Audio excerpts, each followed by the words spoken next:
थोड़ापन बालपन स्वीकार है मुझे, किंतु अनुशासनहीनता नहीं। तुम्हारे इस अनुशासनहीनता का दंड तुम्हें अवश्य मिलेगा गणेश। माता, आपका दंड सहर्ष स्वीकार है मुझे माँ, क्योंकि मैंने जो भी किया वो आपके क्रोध को जागृत कर आपसे दंड पाने के लिए ही किया, आपसे दंड पाने के लिए ही किया, आपसे दंड पाने के लिए ही किया, आपसे दंड पाने के लिए ही किया।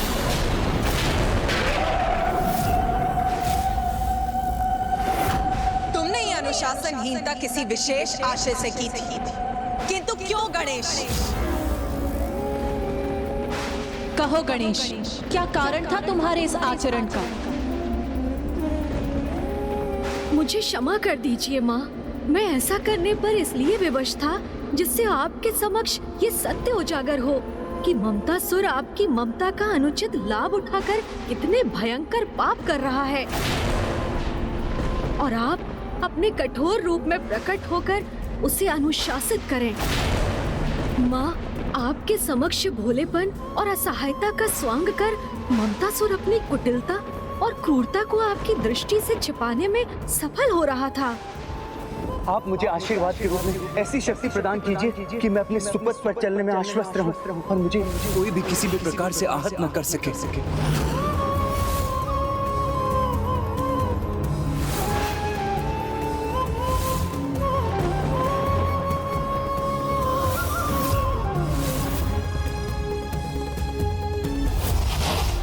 रूप से निर्वस्त्र होकर पवित्र नदी में स्नान करें। वो प्राणी मात्र एक वृक्ष के समान होता है।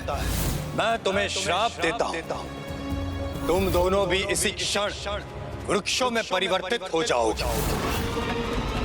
हाँ माँ, एक ओर तो वो आपसे माता का स्नेह पाकर स्वयं को सुरक्षित कर रहा था, और दूसरी ओर अपने विकार से सभी को प्रभावित कर रहा था। यहाँ तक कि उसने तो अपना कुप्रभाव महाबली हनुमान जी और माता अंजना पर भी कर दिया।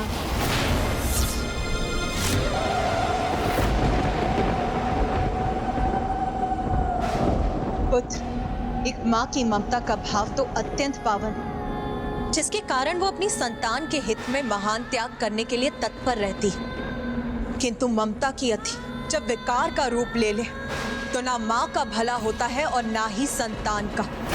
मैं भी ममता से प्रभावित होकर ममतासुर के कपट और कुटिलता को देख पाने में असमर्थ हो गई। इसीलिए दंड के अधिकारी तुम नहीं हो पुत्र गणेश, वो दुष्ट ममतासुर है, वो दुष्ट ममतासुर है, वो दुष्ट ममतासुर है।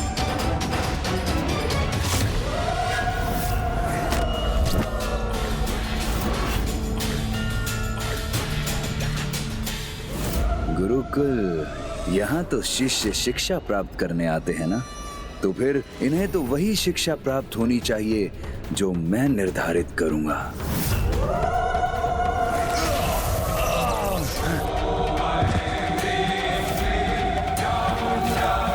ये क्या था? मुझे अपने लिए किसी बड़े अनिष्ट का आभास क्यों है? किंतु मुझे तो 64 योगिनियों की रक्षा प्राप्त है, मेरा कोई अहित कैसे हो सकता है?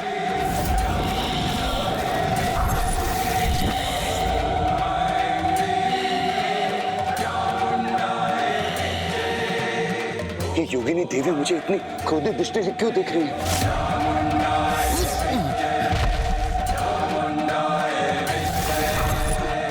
ये कैसा संकट छा रहा है मुझ पर? अब क्या करूं मैं? इतनी आवेशित क्यों हो रही है ये सब योगिनियां?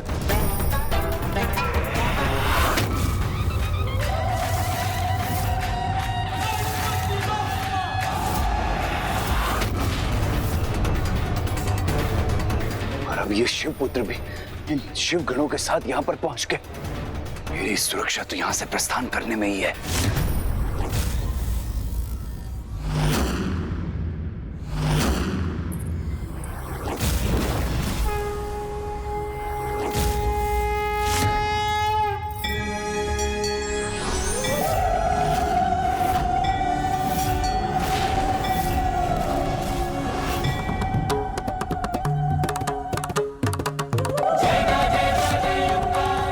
अपने दुर्गा रूप में क्यों आई हैं यहाँ?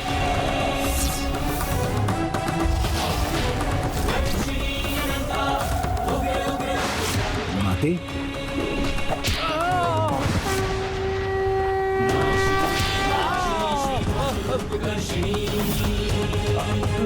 अभी तक इसने मात्र मां की ममता ही देखी थी, किंतु अब उनका क्रोध भी देखेगा ये। ममता का अनुचित लाभ उठाकर मुझे ही नहीं समस्त संसार को प्रभावित करने का अपराध किया है तुमने ममतासुर, जिसका दंड अब तुम्हें अवश्य प्राप्त होगा।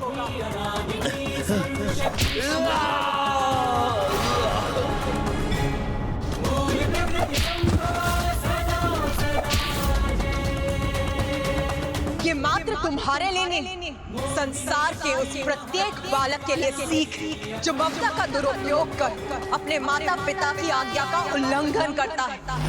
आज तुम्हारे उदाहरण द्वारा संसार को ये ज्ञात होगा कि तुम्हारे जैसी संतान अपने जीवन में किस प्रकार का परिणाम का सामना करने के लिए विवश होती है।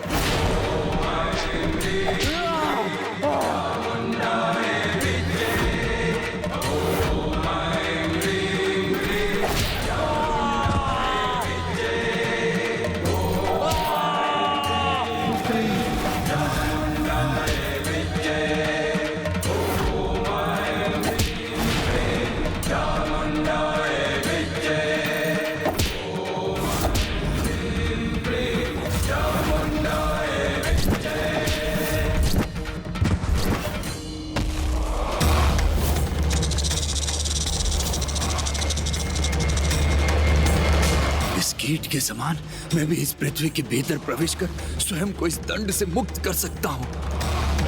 ममतासुर, आज तुम्हें अपने सभी पापों का दंड अवश्य प्राप्त होगा।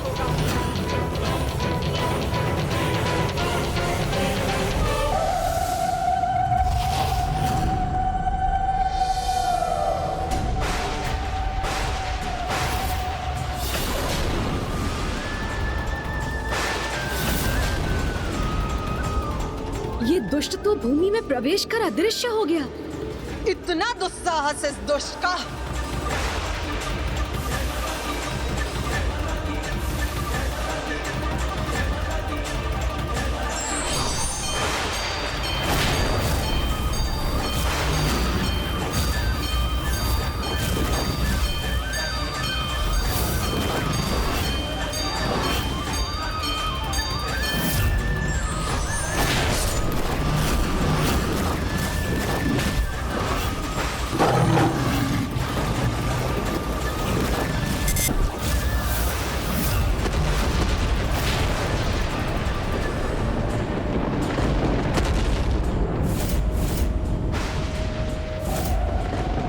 अनुज गणेश, मैंने पूर्व में ही कहा था कि माँ की क्रोधाग्नि और उनकी शक्ति को शांत करना अत्यंत कठिन होगा। अब कहीं उनके क्रोध के कारण समस्त सृष्टि पर ही संकट न छा जाए। माता के त्रिशूल में तो जिस प्रकार की ऊर्जा का संग्रह हुआ है, उसके प्रभाव से तो समस्त पृथ्वी दो भागों में विभाजित हो जाएगी और उसके परिणाम स्वरूप समस्त जीवों को अत्यंत कष्ट होगा।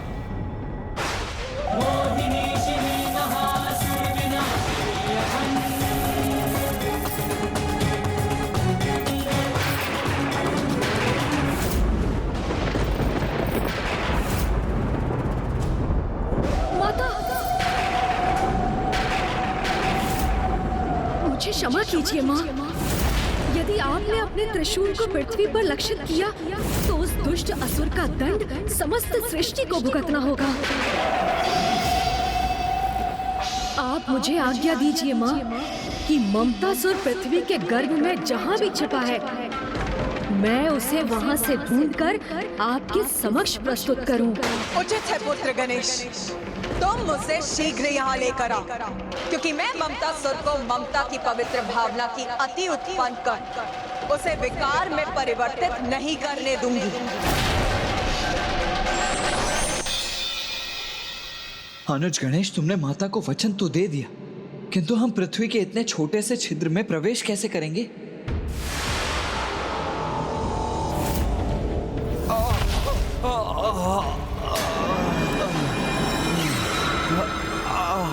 माता के क्रोध के कारण एक ऐसी दुर्दशा हो गई है मेरी। अब अत्यंत सावधान रहना होगा मुझे। अब तक तो वो पृथ्वी में प्रवेश कर न जाने कहां छुप गया होगा। अनुज, इतने लघु आकार के इस स्थान में हम में से किसी का प्रवेश करना असंभव के समान है। संभव के समान नहीं, अब असंभव भी है। अब यहाँ पर मुझे कोई नहीं, यहाँ पर मुझे कोई नहीं ढूंढ सकता। अब तो बस एक ही व्यक्ति हैं जो हमें ममतासुर तक पहुंचाने में हमारी सहायता कर सकते हैं। ये किसकी बात कर रहे हैं गणेश जी? ऐसा कौन हो सकता है? किंतु ऐसा कौन है अनुज गणेश जो इतने छोटे आकार के प्रवेश स्थान से हमें पृथ्वी की भीतरी सुरंगों में ले जा सकता है? बताइए गणेश जी। नागराज शेषनाग जी।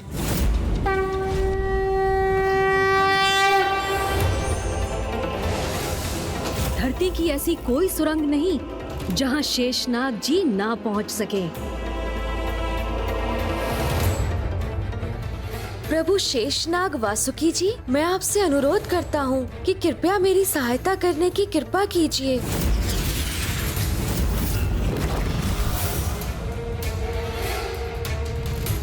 प्रभु, श्री गणेश जी ने सहायता हेतु मेरा आवाहन किया है। कृपया मुझे आज्ञा दीजिए ताकि इस महान क्षण का साक्षी बनने का सौभाग्य प्राप्त कर सकूं।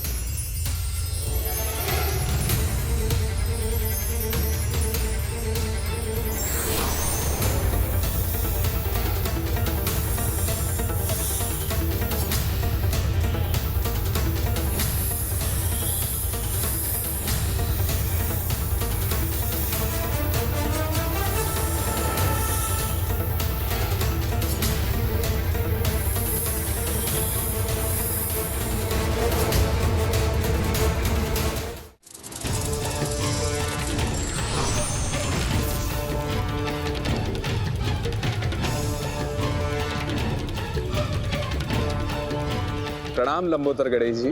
प्रणाम। प्रणाम कुमार कार्तिकेय जी।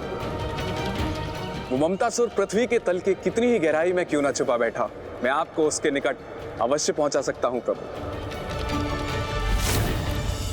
शेषनाग जी, इससे पहले कि गणेश जी मुझे यहाँ शेषनाग जी के साथ आकर ढूंढ ले, मुझे यहाँ से प्रस्थान करना चाहिए जहाँ शेषनाग जी नहीं पहुंच सकते। मैं आपका धन्यवाद करता हूं प्रभु कि आपने इस सेवा के लिए मुझे स्मरण किया।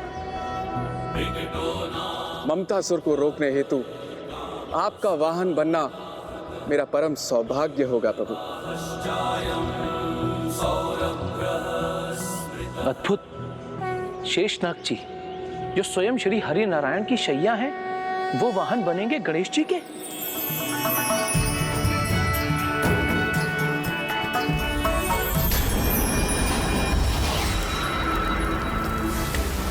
हे महान शेषनाग जी, मेरा वाहन बनकर आप मेरी बहुत बड़ी सहायता करेंगे, किंतु अब हमें इस कार्य में तनिक भी विलंब नहीं करना चाहिए। जी प्रभु।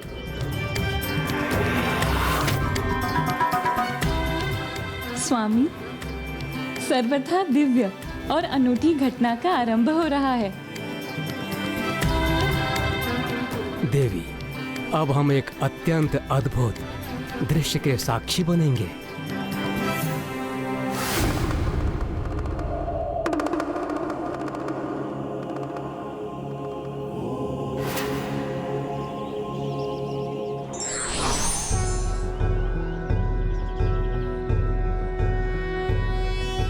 वक्रतुंड महाकाय सूर्यकोटि नाग तो जागृत कुंडलिनी शक्ति के प्रतीक हैं, अर्थात परम ब्रह्म स्वरूप हैं, और संपूर्ण सृष्टि में दो ही हैं जो जागृत कुंडलिनी से सुशोभित होते हैं। एक जो उन्हें अपने कंठ में धारण करते हैं, अर्थात स्वयं जगत पिता महादेव,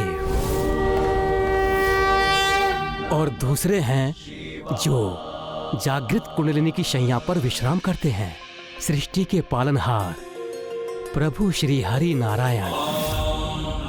और अब जागृत कुंडलिनी को अपना वाहन बनाने का सामर्थ्य रखने वाले तीसरे होंगे श्री गणेश, श्री गणेश, श्री गणेश।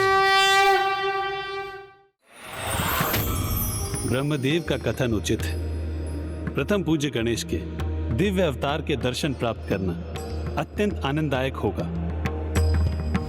ऐसे दिव्य दर्शन हम सभी को इस अलौकिक घटना के प्रत्यक्ष दर्शन करने चाहिए।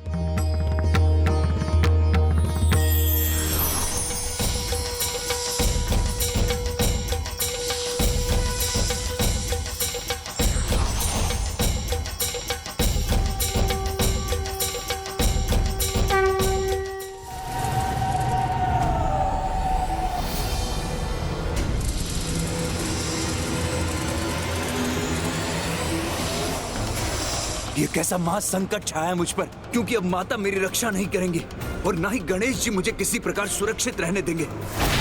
मेरा बचाव इसी में है कि मैं महानायक भंडासुर की तपस्या पूर्ण होने तक किसी भी प्रकार इन सब की दृष्टि से बचा रह सकूं।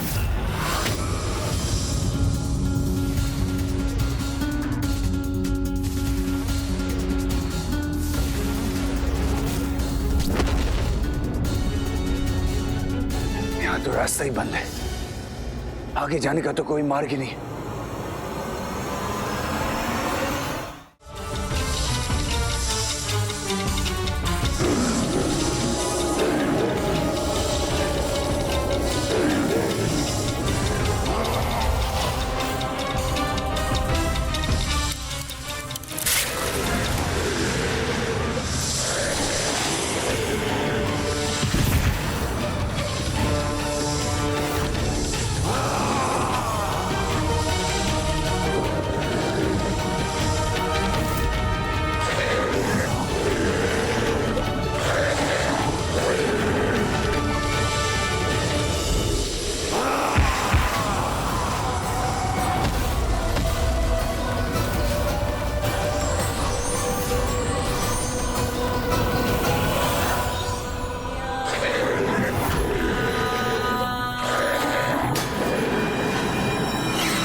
देखिए गणेश जी, मैं तो चला। नहीं ममतासुर, ये भ्रम है तुम्हारा।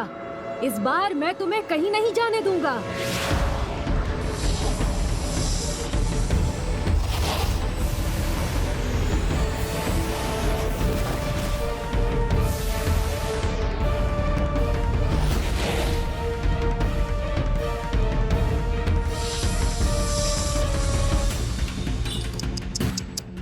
माते माते, इसी प्रकार मेरा पीछा करते रह जाएंगे आप गणेश जी, परंतु ना तो मुझे पकड़ पाएंगे और ना ही मुझे बंदी बना पाएंगे। अर्थात अब तो हम पुनः आरंभ पर ही पहुंच गए।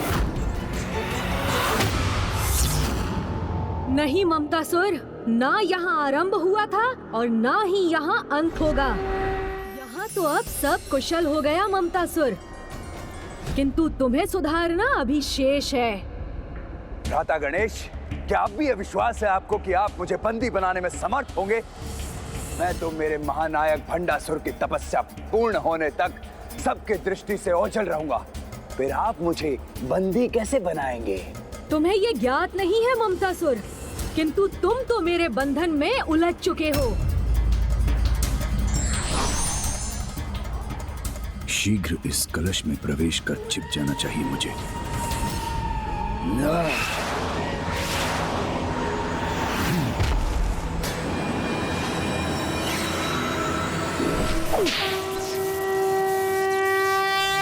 वहां तो कोई भी दिखाई नहीं दे रहे गणेश जी, तो फिर आप लक्ष्य किस पर साध रहे हैं? जहाँ तुमने अपना अस्तित्व धारण किया था।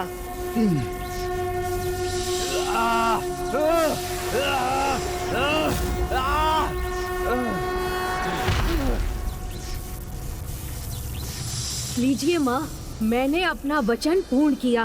आपका दोषी अब आपके चरणों में है। यदि मैंने शीघ्र कोई उपाय नहीं किया तो मेरा बहुत बड़ा अहित हो जाएगा। माते, माते देखिए ना माते, इतनी प्रताड़नाओं का भागी बन कैसी दुर्दशा हो गई आपके इस दुर्बल पुत्र की। मैं मानता हूं मुझसे भूल हुई है, किंतु वो अज्ञानतावश हुई है। अब उस एक भूल के लिए और कितना दंडित होना होगा माते। नहीं ममता सिंह, तुमने जो कुछ भी किया वो अज्ञानतावश नहीं किया है। मेरी ममता का अनुचित लाभ उठाया है तुमने। मेरे इतने समझाने पर तुम्हें कोई परिवर्तन नहीं आया और आज पुनः मुझ पर ममता रूपी छल का प्रयोग करने का प्रयास कर रहे हो तुम।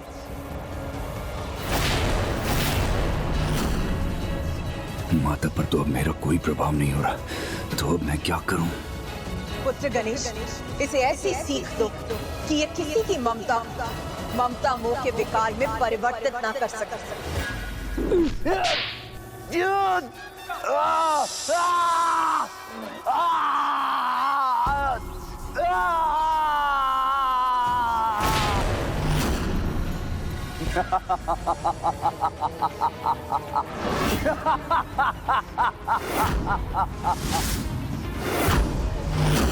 नहीं माते, नहीं, अब आप भूल कर रही हैं, क्योंकि आपके स्वामी स्वयं जगत पिता महादेव के वरदान से सुरक्षित हूं मैं। अजय हूं मैं, अजय।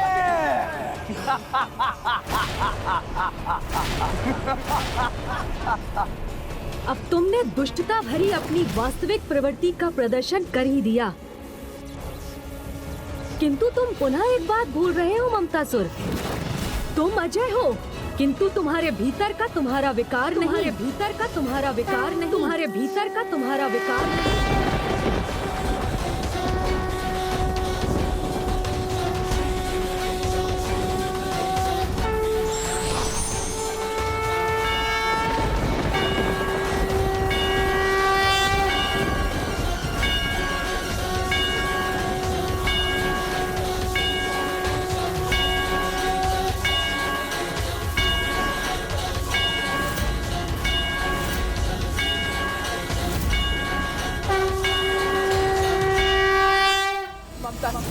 तुमने स्वयं को ही इस पीड़ा में डाला, इसीलिए अब तुम्हें विघ्नराज गणेश के मंत्र ओम गणपति विघ्नराज लंब तुंडो गजानना जाप करना चाहिए।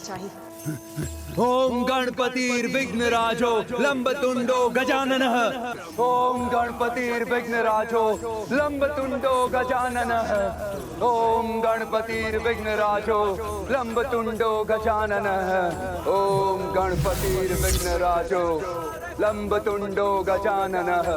ओम गणपतिर्विघ्नराजो लंबतुंडो गजाननः। ओम गणपतिर्विघ्नराजो लंबतुंडो गजाननः।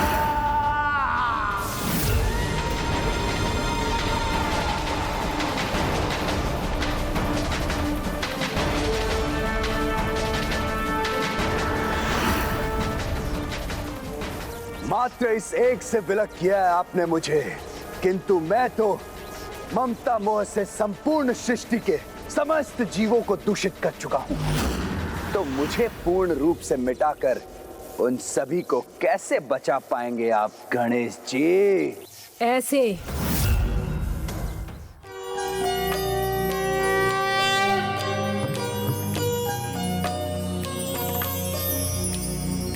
विघ्नेश वीर्याणि विचित्रकाणि बंदी जनैर्मागध कहे श्रुत्वा समुत्तिष्ठ गजानन त्वं ब्राह्मैर्जगन्मङ्गलकं कुरुष्व।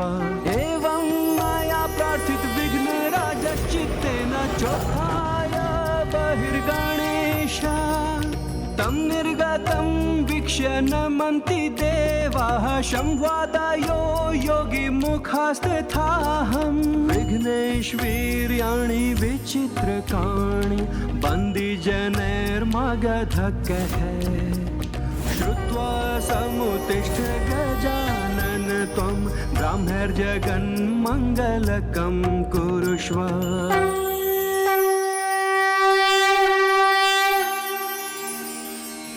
धन्यवाद शेषनाग जी।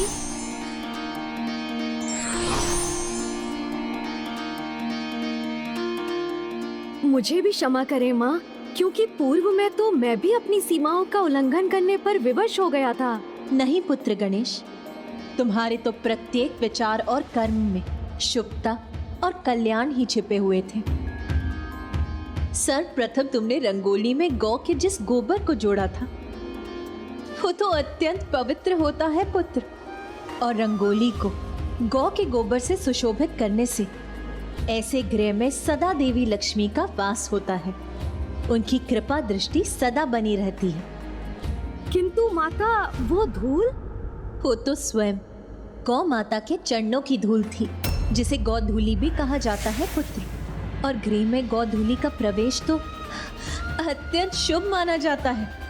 उससे स्वास्थ्य और समृद्धि का विस्तार होता है पुत्र। किंतु माता विषैले धतूरे पिताश्री को समर्पित कर तो मैंने भूल ही की थी ना।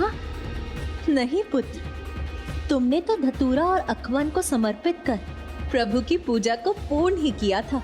और प्रभु को तो प्रकृति अत्यंत प्रिय है पुत्र, और धतूरा भी प्रकृति का ही एक भाग है।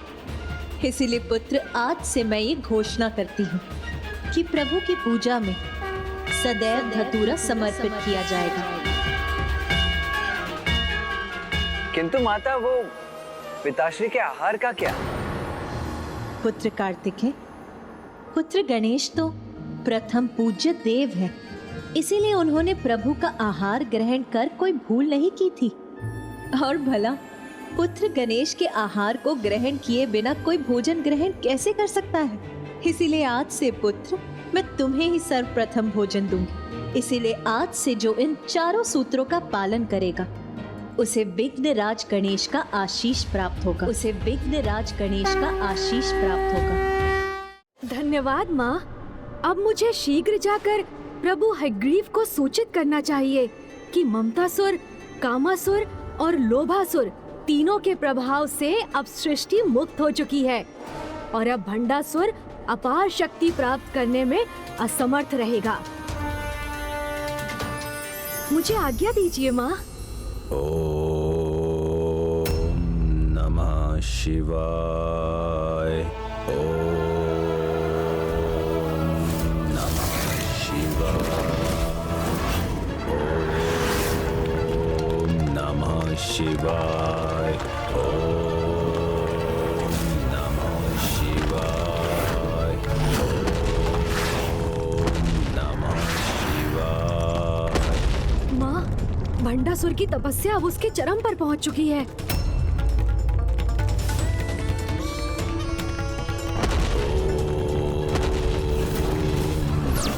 शिवाय। ओम नमः शिवाय।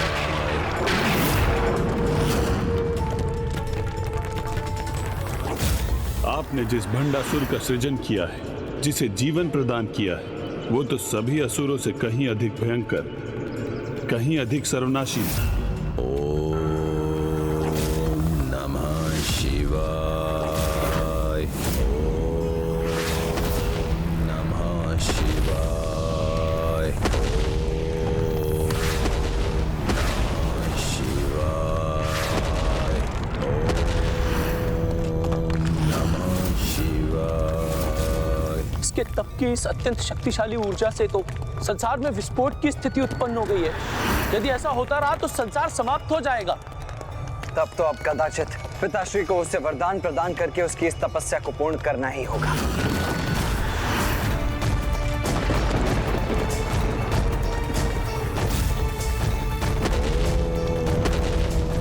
नमः शिवाय।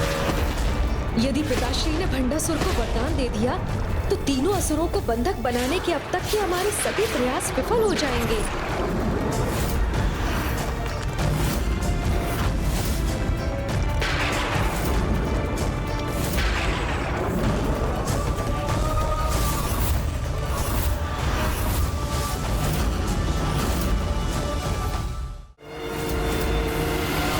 शिवाय।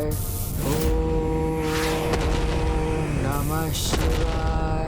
उठो भंडासुर, तुम्हारी तपस्या पूर्ण हुई।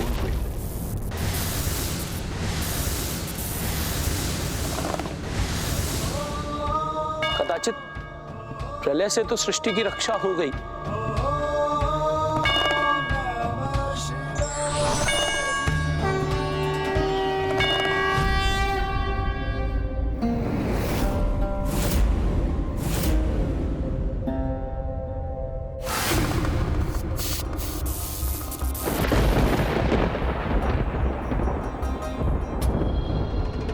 धन्य हो गया भंडासुर आपके दर्शन पाकर। आश्चर्य, इसके नेत्रों में इतने सरल और अटूट भक्ति का भाव। कितना बड़ा स्वांग रचा है इस दुष्ट ने। प्रदर्शन तो ऐसे कर रहा है जैसे महादेव का सबसे बड़ा भक्त यही हो, और जैसे उसने ये पूजा और तप मात्र उनके दिव्य दर्शन प्राप्त करने के लिए किया। यदि ऐसा ही होता तो कितना अच्छा होता भैया। महादेव, हे जगत पिता, क्या ये सत्य है कि आप मुझे दर्शन देने मेरे समक्ष हैं? हे महादेव, यदि आप मेरे तप से प्रसन्न होकर मुझे दर्शन दे रहे हैं, हे प्रभु, हे जगन्नाथ, मुझे वरदान दीजिए कि मैं प्रचंड बल का स्वामी बन सकूं।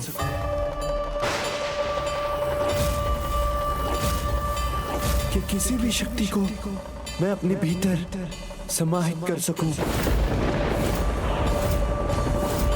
मेरे शत्रुओं के अस्त्रों का बल मेरा हो जाए। एक नहीं, 1 सहस्त्र भी नहीं, मात्र 60 सहस्त्र वर्षों के लिए अनेकों ब्रह्मांडों पर मेरी सत्ता रहे।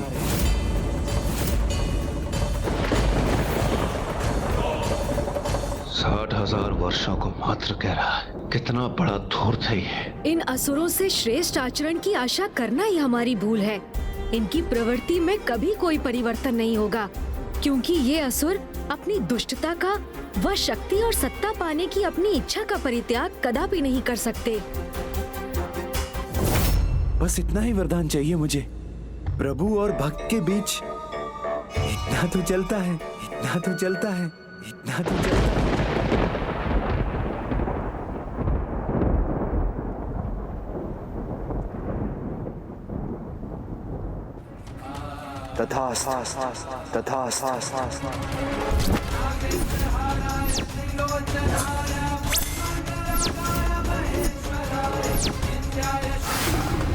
ना ये असुर स्वयं में कोई परिवर्तन लाएंगे और ना ही मेरे भोलेनाथ प्रभु। मैं तुम्हें वरदान देता हूँ भंडासुर कि तुम प्रचंड बल के स्वामी बनोगे।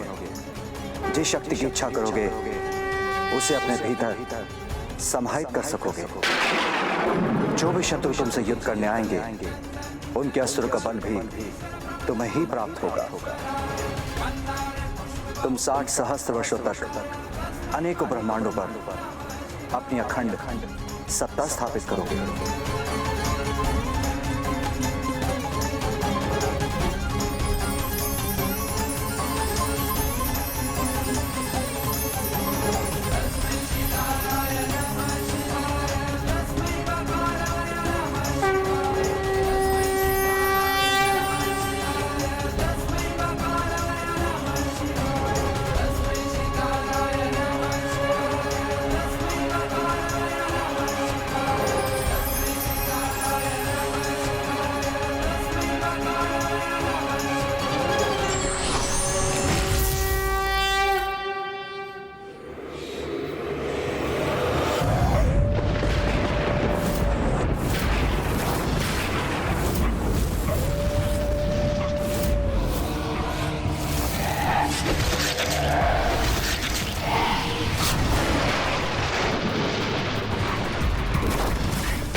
ना धरती ना आकाश, कुछ भी नहीं।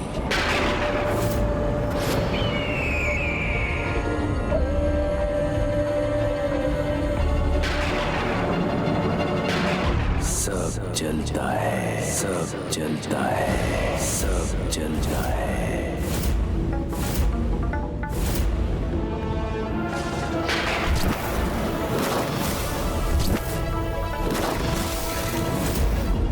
साधारण असुर को शक्तिशाली और तेजस्वी भंडासुर में परिवर्तित करने हेतु आपका कोटि कोटि धन्यवाद महादेव। महादेव के वरदान के उपरांत अब मेरे द्वारा पूर्णता पाने का समय आ गया है।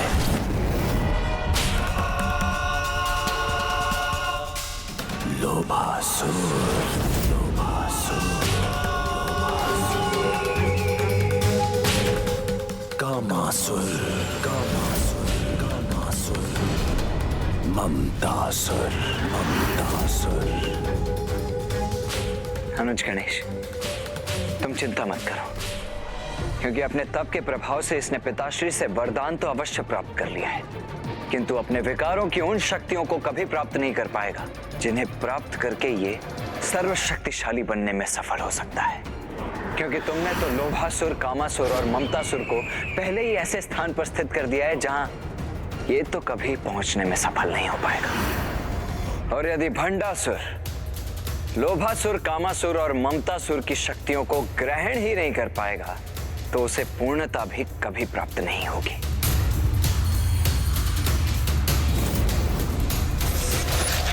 लोभासुर, कामासुर, ममतासुर,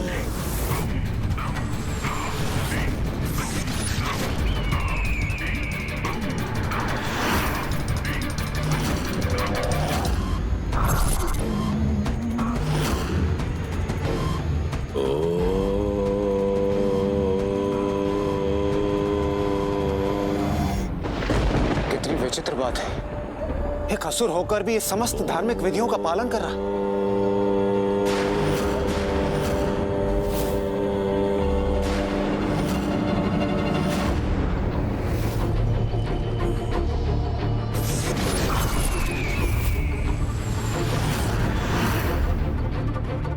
महादेव के वरदान की शक्ति से आवाहन करता हूं तीनों का। लोभासुर, कामासुर, ममतासुर, जहां भी हो इस ब्रह्मांड में या किसी अन्य ब्रह्मांड में अथवा समस्त ब्रह्मांडों के बाहर अभी इसी क्षण प्रस्तुत हो मेरे समक्ष। लोभासुर, कामासुर, ममतासुर। महादेव से वरदान प्राप्त करते ही इसने अपनी शक्ति में वृद्धि हेतु इसका प्रयोग आरंभ कर दिया।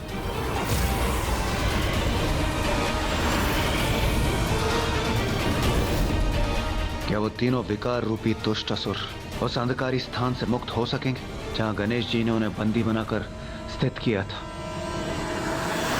पिताश्री का वरदान असत्य नहीं हो सकता, जिसके अनुसार भंडासुर किसी भी शक्ति का आवाहन कर उसे अपने भीतर समाहित करने में सक्षम हो गया है। यदि इस कारण ये इन तीनों विकारों की शक्ति भी प्राप्त करने में सफल हुआ तो फिर इसे पराजित करना कहीं असंभव ही ना हो जाए।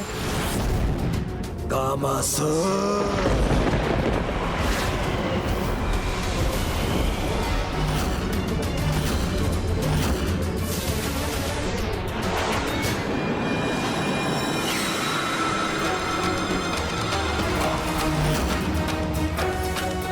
प्रणाम महानायक भंडासुर जी।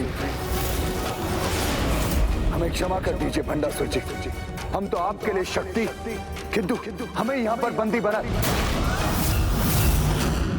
बस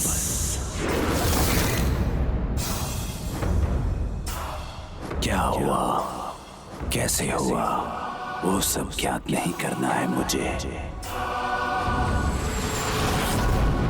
जिसकी आशंका से मैं इतना चिंतित था, जिसे मैं रोकने का अथक प्रयास कर रहा था, वही घटित हो गया।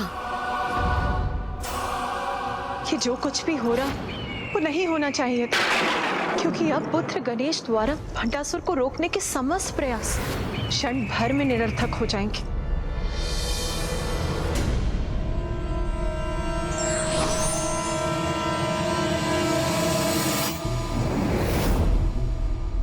ये सब आपके कारण हुआ है।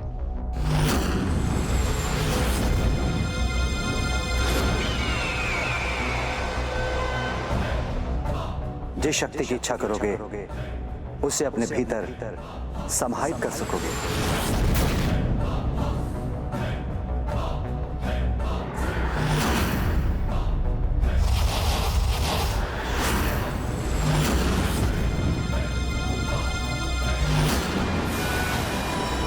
लोभासुर का लोभ।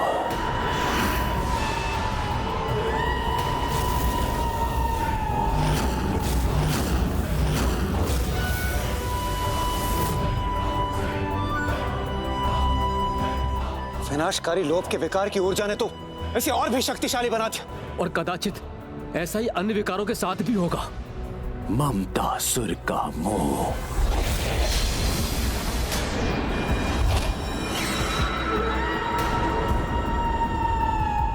कामासुर का काम।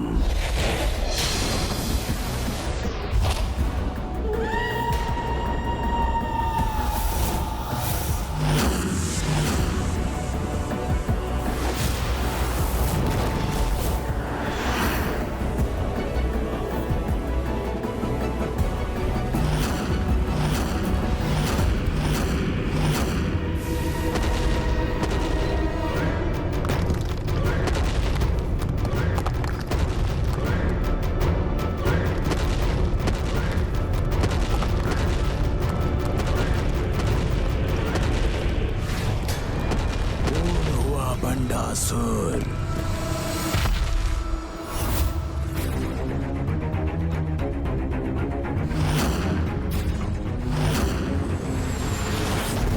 पूर्ण हूं मैं, अजय हूं मैं। सभी 6 विकार, लोभ, मोह, काम, क्रोध, मद मत्सर्य को पाकर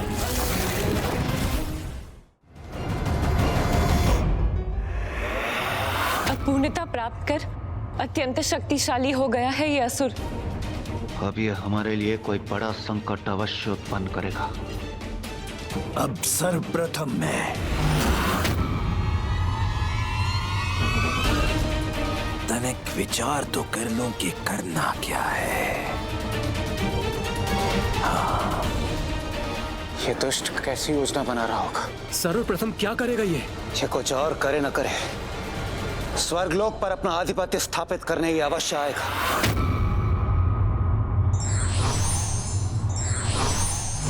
कहीं ये ब्रह्मलोक से वेदों का हरण करने का विचार तो नहीं कर रहा है? अब मैं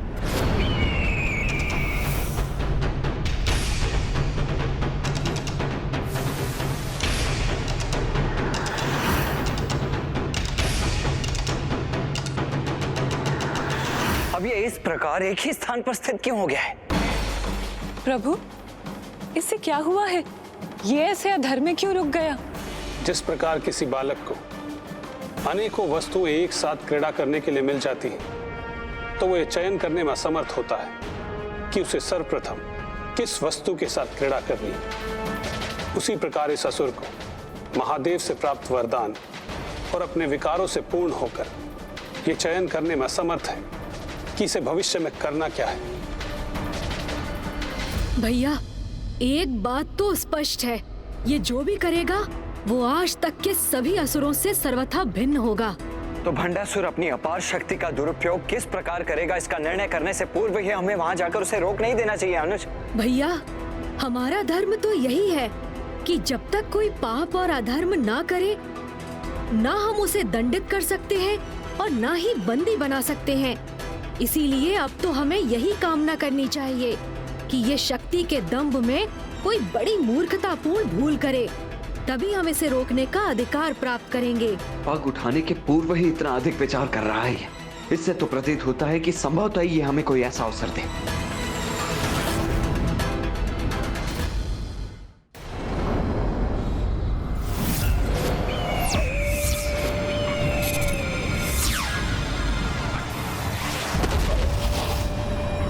ऐसे जड़वत क्यों हो? शीघ्र ही कुछ करो, अन्यथा 7 सहस्त्र वर्षों के लिए ऐसे ही जड़वत रह जाओगे क्या?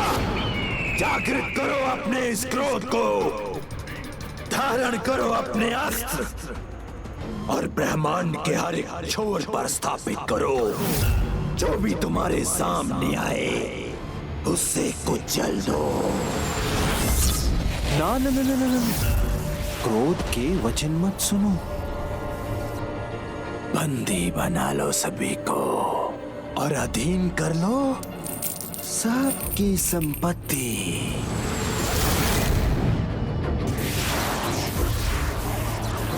मात्र धन संपत्ति के लोभ से क्या लाभ, यदि काम का कहा सुन, उसके सुख को नहीं भोगा, क्योंकि जीवन का सर्वाधिक महत्वपूर्ण धन काम है। क्या तुम यहीं स्थित रहकर इनके व्यर्थ कथन सुनते रहोगे और वहां देवता अप्सराओं से क्रीड़ा का आनंद ले रहे होंगे, जिनके विचार से ही ईर्ष्या जागृत होती है।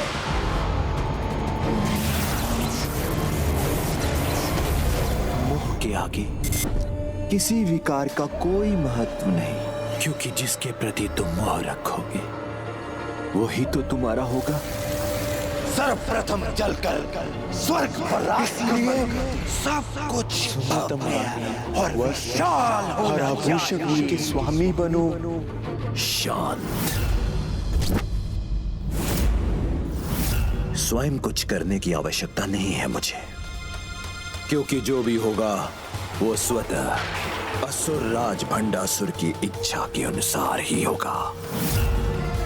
मेरा क्रोध दिखाई दिए बिना ही देवताओं को मेरे चरणों में गिरने के लिए विवश करेगा। मेरी महानता के मोह ने ही मुझे महानतम बनाया है। मुझे किसी से नहीं, अपितु अन्य सभी को मुझसे ईर्ष्या होगी। मेरे बल और मेरी प्रतिष्ठा से स्त्रियां स्वयं मेरी ओर आकर्षित होंगी।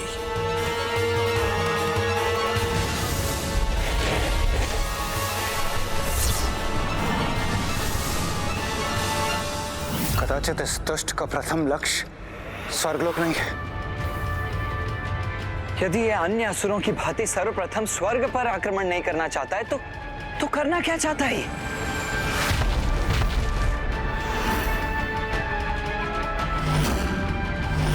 वक्रतुंड महाकाय सूर्यकोटि समप्रभ निर्विघ्नं कुरु मे देवा सर्वकार्येषु सर्वदा। ये दुष्ट अब मेरा स्मरण कर कौन सा षड्यंत्र रचने जा रहा है?